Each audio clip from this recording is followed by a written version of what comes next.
The envelope felt heavier than paper should feel as Denise Thompson held it in her trembling hands. Just 3 weeks after major surgery where she had given her husband one of her kidneys to save his life, Michael had handed her divorce papers like they were nothing more than a grocery list. The surgical scar across her abdomen still ached with every breath, a constant reminder of the sacrifice she had made for the man who was now telling her their 15-year marriage was over. "I don't understand," Denise whispered, staring at the legal documents that seemed to blur through her tears. "Michael, I just gave you part of my body.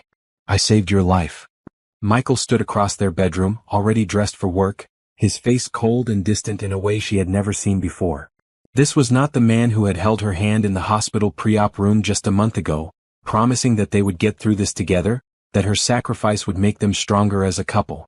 "That's exactly the problem, Denise," he said, his voice devoid of the warmth she had fallen in love with 16 years ago. "I never asked you to be my savior. I can't live with the guilt of knowing you gave up a part of yourself for me. Every time I look at you, I'm reminded of what you lost." The words hit her like a physical blow. Denise sat down heavily on the edge of their bed, the same bed where they had held each other through his long nights of dialysis pain, where they had cried together when the doctors first told them his kidneys were failing, where they had celebrated when they discovered she was a perfect match. "What I lost," she repeated, her voice barely audible. "Michael, I didn't lose anything. I chose to give you life. I chose to save the father of our children, the man I love. How is that a loss?" But Michael was already moving around the room, pulling clothes from drawers and stuffing them into a suitcase. "I've been thinking about this for weeks, even before the surgery. We've grown apart, Denise. We want different things. The kidney transplant just made it clear that I can't be the husband you deserve." Denise watched in stunned silence as her husband of 15 years packed his belongings like he was leaving a hotel room. 3 weeks ago, she had been wheeled into surgery believing she was giving her kidney to save their family, to give them more years together, to show their children what unconditional love looked like. Now she was watching that same man pack his life into boxes as if their marriage had been nothing more than a temporary arrangement. "The children," she managed to say. "Aisha and Troy.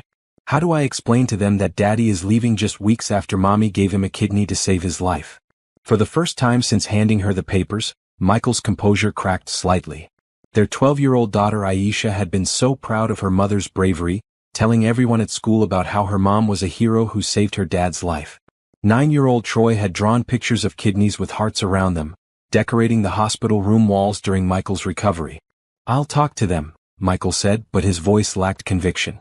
"I'll explain that sometimes grown-ups realize they're not right for each other anymore." "Right for each other?" Denise stood up, ignoring the pain that shot through her surgical sight. "Michael, I literally gave you a piece of my body. We've been together since college. We've built a life, a family, a home. How can you say we're not right for each other?" Michael stopped packing and turned to face her, and for a moment, Denise saw a flicker of the man she had married. But it was gone as quickly as it appeared. "There's someone else," he said quietly. The words hung in the air like poison. Denise felt the world tilt sideways, her vision blurring as the full scope of his betrayal became clear. Not only was he leaving her weeks after she had saved his life, but he had been planning this betrayal even before the surgery. He had let her go under anesthesia, let her wake up in pain, let her believe they were in this together, all while knowing he was going to leave her for another woman. "Who?" The word came out as barely a whisper. "Rebecca from my office. She understands me in ways that..." Michael trailed off, apparently realizing how heartless his words sounded. Rebecca Sterling. Denise knew the name. A young marketing coordinator at Michael's accounting firm, fresh out of college with blonde hair and the kind of carefree attitude that came from never having worried about mortgage payments or sick children or kidney transplants. While Denise had been working double shifts as a nurse to support their family through Michael's illness, he had been falling in love with someone else. "You started this affair while you were on dialysis?" Denise asked, her nurse's mind automatically calculating timelines. "While I was getting tested to see if I could donate my kidney to you." Michael's silence was answer enough. Denise sank back onto the bed, the full weight of the betrayal crushing down on her. She had spent months preparing for the surgery, following strict dietary guidelines, undergoing extensive medical testing, arranging time off work, and preparing their children for the possibility that something could go wrong. She had written letters to Aisha and Troy just in case she didn't wake up from surgery, telling them how much she loved them and how proud she was of their father's strength. All while Michael was planning to leave her for a woman who had never seen him weak, never held his hand during dialysis treatments, never loved him enough to give up a vital organ to save his life. The house, she said numbly, trying to focus on practical matters to keep from falling apart completely. The children's schools. Their routine. You can't just uproot their entire lives because you decided you don't want to be married anymore. I'm not asking for custody, Michael said, zipping his suitcase closed. You're a good mother, Denise. The kids should stay here with you. I'll pay child support, of course. Of course. He would pay money to ease his conscience while she dealt with the emotional wreckage of explaining to their children why Daddy left Mommy right after she saved his life.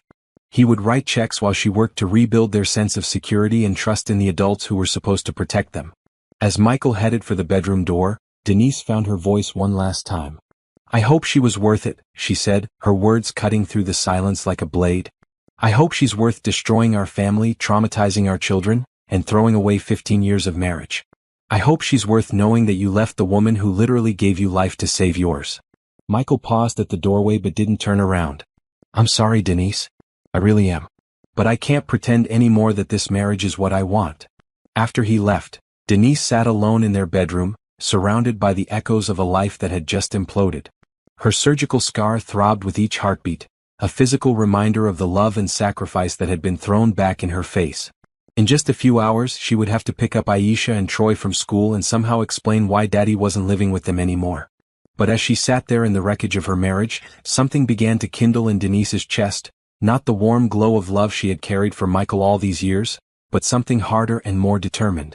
She had survived major surgery to save a man who didn't deserve her sacrifice. She had given her all to someone who had given her nothing but betrayal in return. Now, for the first time in months, she was going to focus on saving someone who truly deserved it, herself. What Denise would do next would not only transform her own life but would also expose Michael's true character in ways that would shock everyone who thought they knew him. The woman who had been selfless enough to give away a kidney was about to discover just how powerful she could be when she finally decided to fight for herself. The hardest part wasn't explaining the divorce to Aisha and Troy, it was watching their faces change from confusion to hurt to a premature understanding that their childhood had just ended. 12-year-old Aisha, who had inherited her mother's intelligence and her father's stubborn streak, asked the questions that cut deepest. Did Daddy leave because you gave him your kidney? She asked that first terrible evening, curled up on the couch between Denise and 9-year-old Troy. Did he not want to owe you anything? Denise struggled to find words that would protect her children from the full truth while not lying to them entirely. Sometimes adults make decisions that don't make sense, baby girl. Your daddy is going through something right now that has nothing to do with how much he loves you and Troy. But Aisha was too smart to be fooled by careful words. He left 3 weeks after your surgery, Mama. That's not a coincidence. Troy, meanwhile, had gone quiet in the way that worried Denise most. Her normally chatty, energetic son had barely spoken since Michael moved out 2 days ago. He kept touching his own side, right where Denise's surgical scar was, as if he could feel her pain through some invisible connection. Does your tummy still hurt from saving Daddy? He asked during bedtime, his small hand resting gently on her arm. A little, Denise admitted, because she had always been honest with her children about medical things. But it's getting better every day. Bodies are amazing at healing themselves. What about hearts? Troy asked with the devastating insight that children sometimes possess. Do hearts heal too? Before Denise could answer, her phone rang. It was Camille, her best friend and fellow nurse, calling with news that would make an already impossible situation even more complicated. Girl, you need to sit down, Camille said without preamble. I just got off shift and Dr. Mitchell wants to see you tomorrow. Apparently, Michael's been calling the transplant team. Denise felt her stomach drop. Dr. Sandra Mitchell had been the surgeon who performed both her donation surgery and Michael's transplant. She was a brilliant, no-nonsense woman who had guided them through the entire process with skill and compassion. Calling about what? Denise asked, though she had a terrible feeling she already knew. He's trying to get information about your recovery, about any complications, about whether there's any way to reverse the donation. The phone nearly slipped from Denise's hands. Reverse it? That's not how organ donation works. I know that and you know that, but apparently your soon-to-be ex-husband has been watching too many medical dramas. Dr. Mitchell is concerned about his mental state, but she's more concerned about yours. She wants to make sure you have proper support during your recovery, especially now that your primary caregiver has decided to abandon ship.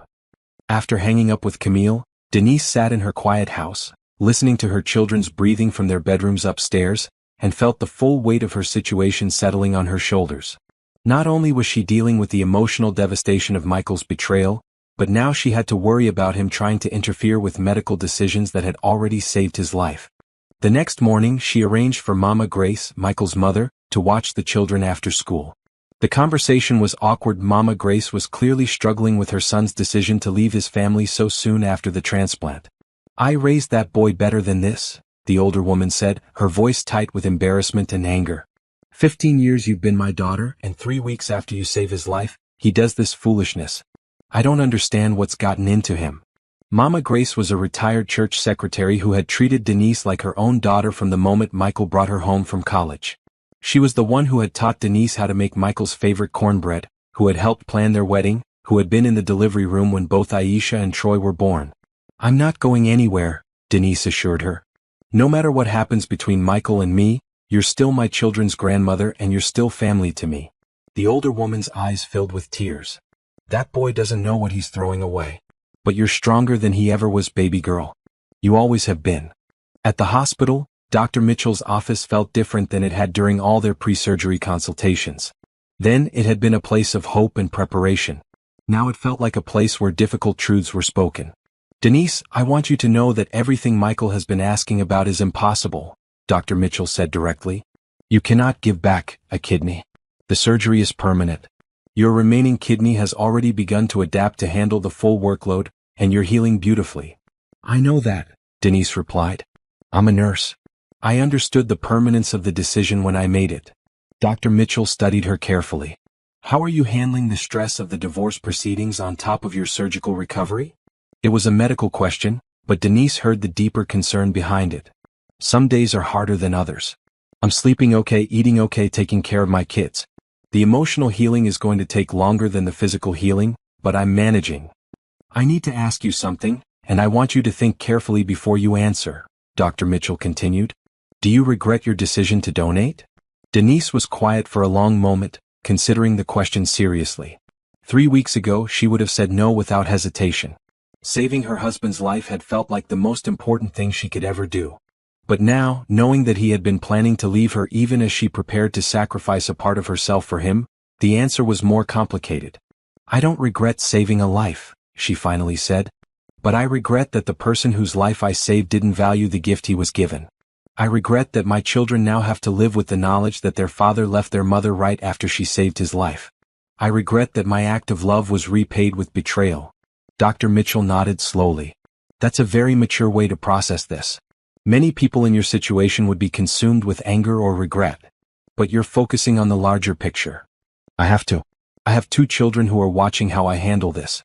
If I fall apart, they fall apart. If I let bitterness consume me, they learn that love leads to bitterness. I won't let Michael's choices dictate how my children see the world." As Denise left the hospital that afternoon, she felt something shifting inside her. The conversation with Dr. Mitchell had clarified something important. She wasn't just the victim of Michael's betrayal. She was also the hero of her own story, a woman who had made a selfless choice to save a life and who was now choosing to rebuild her own life with grace and strength. But she was also beginning to realize that grace and strength didn't mean being passive. They didn't mean letting Michael walk away from his responsibilities without consequences. They didn't mean protecting him from the judgment of people who knew what he had done. For too long, Denise had been the one making sacrifices for their marriage. She had worked extra shifts to support the family during his illness. She had managed all the household responsibilities while caring for him during dialysis. She had literally given him a piece of her body to save his life. Now, for the first time in years, Denise was going to focus on what she wanted. And what she wanted was to make sure that Michael's true character was revealed to everyone who thought they knew him. She wanted justice. She wanted her children to see that actions have consequences. She wanted the community that had supported them through Michael's illness to know exactly how he had repaid that support. What Denise would do next would surprise everyone, including herself. The quiet, selfless nurse who had always put everyone else's needs first was about to discover that sometimes the most loving thing you can do is refuse to let someone get away with treating love like it's worthless. 2 weeks after the meeting with Dr. Mitchell, Denise was starting to find her footing in this new reality. The children were adjusting better than expected, though Aisha had started asking pointed questions about whether her father had really loved them if he could leave so easily, and Troy had developed a habit of checking on Denise multiple times each night to make sure she was still there. The wake-up call came on a Tuesday evening when Aisha came home from her friend's house with a troubled expression. "Mama, I need to tell you something," she said, settling onto the kitchen stool where she always sat when they had serious conversations. "Madison's mom asked me how Daddy was doing after his surgery, and when I told her about the divorce she got really weird and quiet. Then she said maybe I misunderstood what happened." Denise paused in her dinner preparation. "What do you mean, baby?" She said maybe Daddy left because the stress of the surgery made you both realize you weren't right for each other. She made it sound like it was mutual, like you both decided together. Aisha's voice carried the sharp edge of a 12-year-old who had just discovered that adults sometimes spread stories that weren't true. "But that's not what happened, is it?" This was the moment Denise had been dreading and preparing for in equal measure. She had been so focused on protecting her children from the worst details of their father's betrayal that she hadn't considered how the story might be twisted in the community gossip mill. "No, sweetheart," Denise said carefully. "That's not what happened. Your father made the decision to leave, and he made it without talking to me about it first." "Because of Rebecca," Aisha said quietly. Denise's hands stilled on the vegetables she was chopping. "How do you know about Rebecca?" "I heard Grandma Grace talking to Miss Camille on the phone. She said Daddy was acting like a fool over some young girl from his office." Aisha's voice was matter-of-fact, but Denise could see the hurt lurking behind her daughter's composed expression. "She said it was a shame and a disgrace how he was treating you after what you did for him." That evening, after the children were in bed, Denise called her divorce attorney, Lisa Crawford.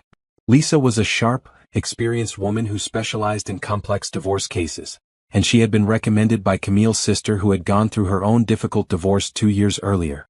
"Lisa, I need to ask you about something. Is there any legal recourse for Michael's timing? Can we use the fact that he left me just weeks after the kidney donation in the divorce proceedings?" "Legally speaking, adultery is adultery regardless of timing," Lisa replied. "But emotionally and strategically, the optics are terrible for him. If we go to trial, that timeline is going to play very badly in front of a judge. No one is going to have sympathy for a man who left his wife weeks after she saved his life." "I'm not looking for sympathy," Denise said. "I'm looking for justice.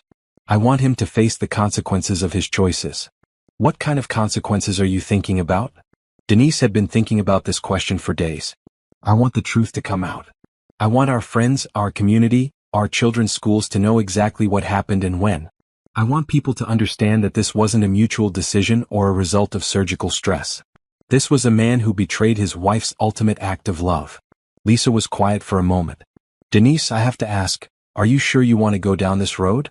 Public divorce battles can get ugly, and your children will be affected by whatever comes out." "My children are already affected," Denise replied. "Aisha came home today thinking people believe this divorce was somehow my fault too. I won't let Michael control the narrative about what happened to our family." The next morning, Denise made a decision that would change everything.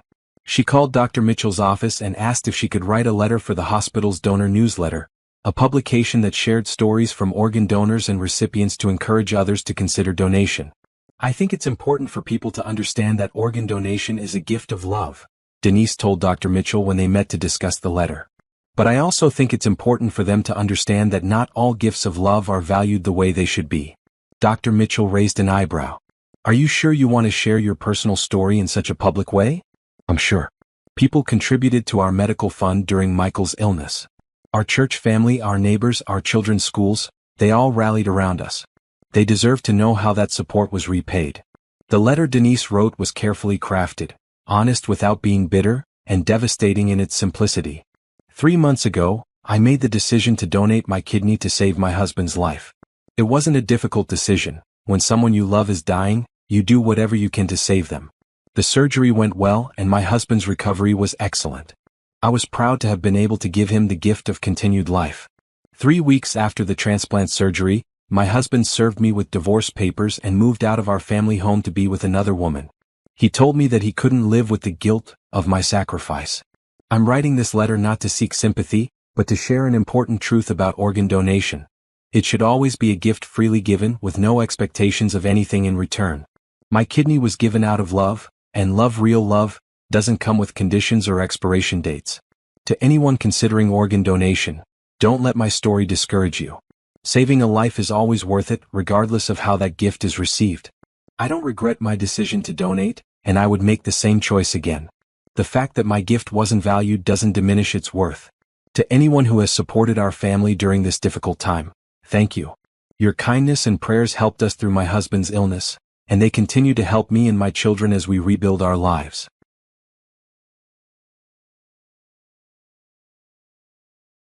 And to my fellow organ donors, you are heroes. Don't ever let anyone make you feel otherwise. When the newsletter was published 2 weeks later, the response was immediate and overwhelming. Denise's phone rang constantly with calls from friends, neighbors, and even strangers who had read her story. The church secretary called to let her know that people were asking how they could support her and the children. Her children's teachers reached out to offer extra help and support. But the most important call came from Aisha's school counselor. Mrs. Thompson, I wanted you to know that several children have approached me asking about your daughter. They've been hearing different versions of your family's story, and some of them were confused about what really happened. After reading your letter, they understand now and they want to support Aisha. How is Aisha handling all the attention? Denise asked. She's holding her head high. Yesterday, when one of the older boys made a comment about divorced families, Aisha told him that her mother was a hero who saved her father's life, and that heroes don't need to explain themselves to people who don't understand courage. That evening, as Denise helped Troy with his homework and listened to Aisha practice piano, she realized that something fundamental had shifted. For the first time since Michael left, she felt like she was in control of her own story. By telling the truth publicly, she had taken back the power to define what had happened to their family. But more importantly, she had shown her children that truth doesn't have to hide in shame. That when someone treats your love badly, you don't have to pretend it didn't happen to protect their reputation. That sometimes the most loving thing you can do is refuse to enable someone's bad behavior by keeping their secrets. Michael had gambled that Denise would be too dignified, too private, too concerned about their children's well-being to ever speak publicly about what he had done. He had counted on her discretion to protect him from the consequences of his choices. He had gambled wrong. What happened next would prove that the quiet, selfless nurse had learned something powerful about the difference between enabling someone's bad behavior and actually loving them. Sometimes love requires setting boundaries. Sometimes it requires consequences. And sometimes it requires letting the truth speak for itself, no matter who doesn't want to hear it. The letter in the hospital newsletter had been published on a Thursday. By the following Tuesday, Michael's world had completely changed, though Denise wouldn't learn the full extent of the fallout until later. It started with a phone call from Mama Grace, whose voice was shaking with a mixture of pride and anger. "Baby girl, I need to tell you what's been happening," she said. "Michael called me yesterday, upset about your letter. He said you were trying to embarrass him and ruin his reputation." Denise felt a familiar tightness in her chest. Even now, even after everything, Michael was trying to make her feel guilty for telling the truth about what he had done. "What did you tell him?" Denise asked. "I told him that if he was embarrassed by his actions, maybe he should have thought about that before he made them," Mama Grace replied firmly. "I told him that you had every right to tell your story, and that if he didn't like how it sounded, he should have written a different story with his choices." But the real revelation came when Mama Grace continued. "Denise, honey, there's something else. I've been getting calls from people at his job. Apparently, the newsletter got shared around somehow, and folks at his accounting firm have been asking questions. They're not very happy about how he's been representing himself there." It turned out that Michael had been telling his coworkers a very different version of events. According to office gossip that had filtered back to Mama Grace through her church network, Michael had been portraying himself as the victim of a marriage that had fallen apart due to the stress of his illness. He had painted Denise as someone who had become controlling and demanding after the surgery, someone who was constantly reminding him of her sacrifice. In his version of the story, Rebecca wasn't the other woman who had broken up a marriage. She was the supportive colleague who had helped him realize he deserved better than a wife who held her generosity over his head. "The problem is," Mama Grace continued, "now that people know the real timeline, they're looking at him and Rebecca very differently. Apparently, she's been getting some very cold treatment from the other women in the office." Denise found herself feeling an unexpected pang of sympathy for Rebecca. The young woman had probably believed Michael's version of events, had probably thought she was helping a man escape an unhappy marriage, not realizing she was participating in the betrayal of a woman who had literally given her husband a piece of her body to save his life. The full scope of the community's response became clear when Denise went to pick up groceries that weekend. Mrs. Henderson from the pharmacy approached her in the cereal aisle. "Denise, honey, I just wanted you to know that everyone is talking about your letter. We had no idea what that man had put you through." She shook her head in disgust. 3 weeks after you saved his life? That's just ungodly. At the checkout line, the cashier, a young woman Denise had seen but never spoken to, quietly slipped her a handwritten note along with her receipt. It read, "I read your story in my grandmother's newsletter. You're braver than I could ever be. Thank you for showing women like me what strength looks like." But the most significant response came from an unexpected source. On Sunday morning, as Denise was getting the children ready for church, Pastor Williams called. "Sister Denise, I hope you don't mind me reaching out, but I've been thinking about your situation, and I feel called to address it in my sermon today. Would that be all right with you?" Denise was surprised. Their church typically stayed out of members' personal business, focusing on general spiritual guidance rather than specific situations. "What did you want to say?" she asked. "I want to talk about what real love looks like. About sacrifice and gratitude and how we treat the people who show us God's love through their actions. Your story has been weighing on my heart, and I think our congregation needs to hear about the difference between love that gives and love that takes." That Sunday, Pastor Williams delivered a sermon that people would talk about for months afterward. He spoke about the biblical principle of bearing one another's burdens, about the sacred nature of marriage vows, and about how we honor or dishonor the gifts that others give us out of love.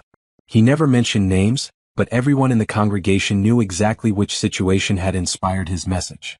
Michael's family had attended this church for 3 generations. Many of the members had contributed to the medical fund during his illness, had prayed for his recovery, had celebrated when the transplant was successful. Now they understood how their prayers and support had been repaid. After the service, Denise was surrounded by church members offering support, encouragement, and practical help. The women's ministry leader offered to organize meal trains and childcare assistance. The youth pastor assured her that Aisha and Troy would have extra support and attention during this difficult transition. But the moment that mattered most came when Mrs. Franklin, the church's oldest member and a woman known for her old-fashioned views on marriage and divorce, approached Denise with tears in her eyes. "Child, I want you to know that what you did, giving that man your kidney, that was the love of Christ in action. And what he did in return was a sin and a shame. Don't you let anybody make you feel otherwise."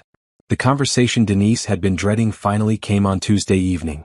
Michael called while she was helping the children with homework. "Denise, we need to talk. This letter you wrote, it's causing problems for me at work, in the community. People are treating me like I'm some kind of monster." "You are," Aisha said loudly from the kitchen table where she was working on her math homework. "You left Mama after she saved your life. That's exactly what a monster would do." "Aisha, go upstairs and finish your homework," Denise said gently, then waited until her daughter was out of earshot before continuing the conversation. "Michael, I told the truth about what happened. If you don't like how the truth sounds, that's not my problem. You made it sound like I'm some kind of villain. You didn't mention that our marriage had problems before the surgery. You didn't mention that we'd been growing apart for months." Denise felt a familiar surge of anger, but this time it was clean and focused. "Our marriage had the same problems every marriage has when one person is seriously ill and the other person is working themselves to death to hold everything together. What we didn't have was an affair. What we didn't have was lies and betrayal. I never lied to you. You lied by omission every single day that you let me believe we were fighting this together while you were planning your exit strategy with Rebecca. You lied when you held my hand in the pre-op room and promised me that my sacrifice would make us stronger. You lied to our children every time you tucked them in at night knowing you were planning to abandon them." Michael was quiet for a long moment. When he spoke again, his voice was different, smaller, more uncertain. "I didn't plan for it to happen this way. I thought after the surgery things would get better between us. I thought maybe the crisis would bring us closer together. But it didn't," Denise said simply. "And instead of working on our marriage, instead of talking to me about what you were feeling, you chose to run away with someone else. I can't undo what I did, Denise. But I can't live my life based on guilt about the kidney either. I can't stay married to you just because you saved my life. I never asked you to stay married to me out of guilt, Michael. I asked you to stay married to me out of love. But apparently, that well ran dry sometime before the surgery, and you didn't have the courage to tell me." After they hung up, Denise sat in her quiet living room and realized that this was the first real conversation she and Michael had had in months, possibly years. It was also probably the last one they would ever have as anything other than co-parents making arrangements for their children. But she also realized something else. She was no longer angry with him. She was disappointed, hurt, and sad for what they had lost. But the burning anger that had sustained her through the first weeks after he left had transformed into something else, a clear-eyed understanding of who Michael really was, and a determination to build a better life for herself and her children. The woman who had given away a kidney to save her husband's life was finally ready to save herself. And what she would do next would prove that sometimes the greatest act of love is knowing when to let go. 6 months after the divorce was finalized, Denise stood in the hospital conference room facing a group of medical students and residents, preparing to share her story as part of their training on the psychological and ethical complexities of organ donation. Dr. Mitchell had asked her to speak to each new group, believing that her experience could help medical professionals better understand the human side of transplant medicine. Organ donation, Denise began, looking at the eager faces before her, is never just a medical procedure. It's a profound human act that creates connections and responsibilities that extend far beyond the operating room. As healthcare providers, you need to understand that every donor has a story, and every recipient has an obligation to honor the gift they've received. She told them about the medical aspects of her donation, about the testing process and the surgery itself. But she also told them about the emotional journey, the decision to donate, the betrayal that followed, and the healing that came after. I want you to understand something important, she continued. I don't regret my decision to donate my kidney. Not for a single moment. Because the act of giving, the choice to save a life, that belongs to me. That's mine forever, regardless of how the gift was received. One of the residents raised her hand. How do you separate the medical gift from the personal betrayal? How do you not let one poison the other? Denise smiled. It was a question she'd grappled with for months. Because they're actually separate things. I gave my kidney to save a life. That was successful. My ex-husband is alive and healthy. The fact that he chose to repay the gift with betrayal doesn't change the fact that the gift itself was good and right and successful. After the presentation, Dr. Mitchell walked with Denise toward the hospital exit. You know, your story has become part of our standard donor counseling process now. We make sure all potential donors understand that their decision should be independent of their relationship with the recipient. That's good, Denise replied. No one should go through what I went through, but if they do, they should know they're not alone. As they reached the parking garage, Dr. Mitchell hesitated. Denise, I hope you don't mind me asking, but how are you doing? Really doing? It's been a difficult year. Denise considered the question. A year ago, she would have automatically said fine regardless of how she was actually feeling. Now she was more honest, both with herself and others. I'm good, she said. Really good, actually. It took me a while to realize that Michael leaving wasn't the end of my story, it was the beginning of a new chapter. And this chapter is turning out to be pretty amazing. It was true. The past year had brought changes Denise never could have imagined. The divorce settlement had been favorable, partly because Michael's attorney had strongly advised him not to let the case go to trial, where his actions would be examined publicly in detail. Denise had kept the house, received substantial alimony and child support, and had been awarded primary custody of the children. But more importantly, she had discovered parts of herself that had been dormant during her years of focusing entirely on her family. She had started taking art classes at the community college, something she'd always wanted to do but never had time for.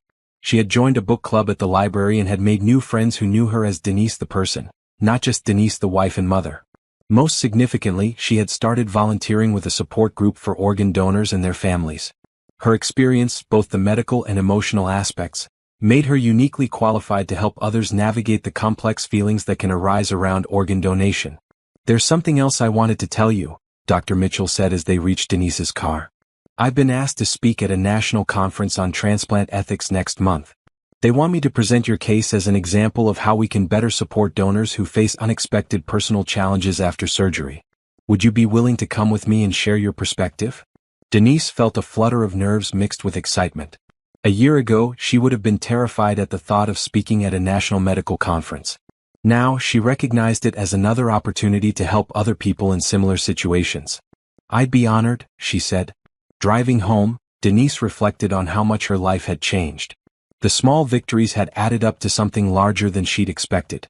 Aisha was thriving in her new role as the family's protective older sister, and her confidence had grown enormously over the past year. She'd started a support group at school for kids whose families had gone through major changes, and the school counselor said other students looked up to her as a leader. Troy had struggled more with the divorce initially, but he'd found his footing through his involvement in youth sports. His coach, a kind man whose own father had left when he was young, had become an important male role model. Troy still asked about his father sometimes, but the desperate sadness had been replaced by a more matter-of-fact acceptance. Michael paid his child support on time and saw the children every other weekend, but the relationships were strained. He'd married Rebecca in a small ceremony 6 months after the divorce was final, and the children found it difficult to warm up to their new stepmother. Aisha, in particular, struggled with what she saw as her father's attempt to replace their family. "It's like he wants us to pretend that our old family never existed," she told Denise after a particularly difficult weekend visit. "He talks about his new life, like his old life was some kind of mistake." Denise had learned to navigate these conversations carefully, never bad-mouthing Michael but also not making excuses for his behavior. "Your father is trying to move forward in the way that feels right to him," she would say. "But that doesn't mean his old life was a mistake. You and Troy are the best parts of his old life, and you always will be." As she pulled into their driveway, Denise saw Mama Grace's car already parked outside. The older woman had remained firmly on Denise's side throughout the divorce, declaring that blood might be thicker than water, but right was right. She came by several times a week to help with the children and had become even more of a mother figure to Denise than she'd been during the marriage. Inside, she found Mama Grace helping Troy with a science project while Aisha practiced violin in the living room. The house felt warm and alive in a way it hadn't during those final months of the marriage, when tension and unspoken resentment had filled every room. "How did the presentation go?" Mama Grace asked, looking up from Troy's volcano model. "Really well. Dr. Mitchell asked me to speak at a national conference next month." "Look at you becoming a famous speaker," Mama Grace said with pride. "You know, I always knew you had it in you to do big things. You just needed the chance to spread your wings." That evening, after the children were in bed and Mama Grace had gone home, Denise sat in her kitchen with a cup of tea and her laptop, working on the blog she'd started about life after divorce. What had begun as a personal outlet had grown into something with a small but dedicated following of women going through similar experiences. Tonight's post was about gratitude, not the forced, toxic positivity kind that insisted everything happened for a reason, but the real, complicated gratitude that could coexist with pain and disappointment. "I'm grateful for my kidney donation," she wrote, "because it taught me something important about my own capacity for love. I'm grateful for my divorce, because it freed me from a relationship where my love wasn't valued. I'm grateful for my children, who showed me that resilience isn't something you're born with, it's something you develop by facing hard things together." As she finished writing, her phone buzzed with a text from Camille. "Girl, did you see the article about Michael's firm in the Business Journal? Apparently they lost a major client last month. Word is the client wasn't comfortable with some of the partners' personal conduct, affecting the firm's reputation." Denise stared at the message for a moment, then deleted it without responding. A year ago, news of Michael facing professional consequences for his personal choices would have filled her with vindictive satisfaction. Now it just made her sad, not for him but for the man he could have chosen to be. She thought about the Michael she'd fallen in love with in college, the one who had been ambitious but also kind, driven but also thoughtful. That man would have been horrified by the choices this Michael had made. Somewhere along the way he had lost himself, and in losing himself he had lost everything that really mattered. But Denise had found herself. Not the self she'd been before the marriage, but a newer, stronger version who knew her own worth and wasn't afraid to demand that others recognize it too. She had learned the difference between being selfless and being self-sacrificing, between loving someone and enabling their worst impulses. The kidney she'd given Michael had saved his life. But telling the truth about what happened afterward had saved her own. A year later, as she prepared for the national conference where she would share her story with transplant professionals from around the country, Denise received an unexpected letter. It was from a woman in Seattle whose husband had left her after she donated part of her liver to save his life. "I read about your story online," the woman wrote. "I thought I was the only person this had ever happened to. Thank you for speaking up. Thank you for showing me that I'm not crazy, that what happened to us was wrong, and that we can still build beautiful lives after betrayal." That letter, and the dozens of others like it that had arrived over the past year, confirmed what Denise had begun to suspect. Her story wasn't just about her family. It was about the broader questions of how we value love, how we treat sacrifice, and how we define our obligations to the people who show us grace. By refusing to stay silent about Michael's betrayal, by insisting that the truth be told regardless of who was uncomfortable with it, Denise had created space for other women to tell their own stories of unappreciated sacrifice and unreciprocated love. She had given Michael a kidney to save his life. But in the end, speaking her truth had saved not just her own life, but the lives of countless other women who had been suffering in silence. believing they were alone in their experiences of having their greatest gifts treated as worthless. The woman who had once been willing to give away a vital organ for love had learned something even more powerful. Sometimes the most loving thing you can do is refuse to let love be taken for granted. Sometimes the greatest gift you can give is the gift of consequences. And sometimes healing begins not with forgiveness, but with the simple, revolutionary act of telling the truth.